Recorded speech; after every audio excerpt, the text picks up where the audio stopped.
So basically the rating agencies did not have written procedures. To the extent they had procedures, didn't follow them, and didn't look at any of the files of the underlying mortgages underlying trillions of dollars of mortgage-backed securities. And by law, many insurance companies and pension funds are required to invest in bonds rated A or better and rely on the rating agency rating to make that determination. So that is an area that really needs to be looked into. And I think in this case, some more rules. There's no FASB, Financial Accounting Standards Boards, which sets auditors' rules. There's no equivalent of FASB relative to rating agencies and how if they have any procedure for looking at rating companies for rating mortgages or other asset-backed securities. Now, this does not apply to them looking at bonds. They have corporate bonds. They have fairly well-documented procedures for looking at corporate bonds, and you can actually look those up on websites and buy books about them. And there is a set of standards and set of ratios for looking at bonds, and they're not always perfect, but at least they're a lot closer to having real procedures and real due diligence. So that needs to be improved. Another recent scandal was the Madoff scandal, or the Madoff scandal, where he may have taken or lost as much as $50 billion of investment assets. And this, again, another loophole. What were the two major loopholes in the Madoff scandal? One, there was no separate custodian. So despite the fact that he had $50 billion of other people's assets, he had no separate custodian holding those assets. There's no law that says that he was required to have a custodian. Perhaps there should be one if you have $100 million in assets or more of other people. You should be required to have a custodian. Also, his auditor was a 3-person firm from a small town in New York. So he had an auditor, but it wasn't the standards that we think of as an auditor, like a big firm would really go in and look and question. And because when a big firm is signing an audit, they're putting up their balance sheet as insurance that they've done it correctly. And when you have a small auditor, you're not really getting much insurance as the person investing. So those simple changes of having an outside custodian and having a large audit firm for a company of any significant size in the investment business would have stopped the Madoff scandal.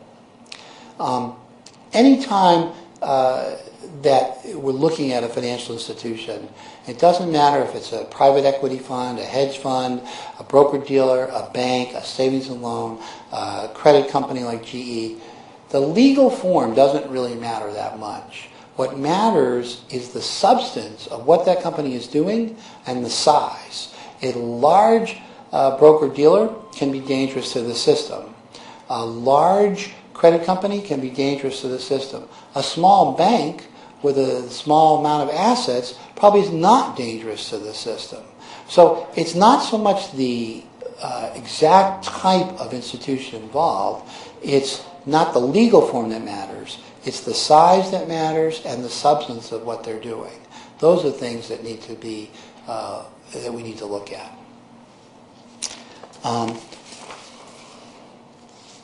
We've already talked quite a bit about securitization. We'll talk a little more about securitization. Securitization is another process that came recently. And this, again, is a process where one packages a group of securities and sells them off to the public. Now, we talked about rating agencies being involved in rating that and people depending on those ratings. A second aspect of securitization is the accounting. At a certain point, when one sells a certain percentage of the pools, one is able to get what's called a true sale opinion from the attorneys, and the accountants will classify that pool as now sold and off balance sheet, and they'll take into income any fees you've generated from selling those securities. So in securitization, the key is what's called a true sale opinion. But the true sale opinion isn't really a true sale in a lot of cases. In a lot of cases, liability can come back onto the issuer, and we see that with Citibank, and we see that with other companies that supposedly sold trillions of dollars of securities off to other people and now are getting back some of the liabilities. So it's another area that the government will probably look into, is the substance of the true sale opinion.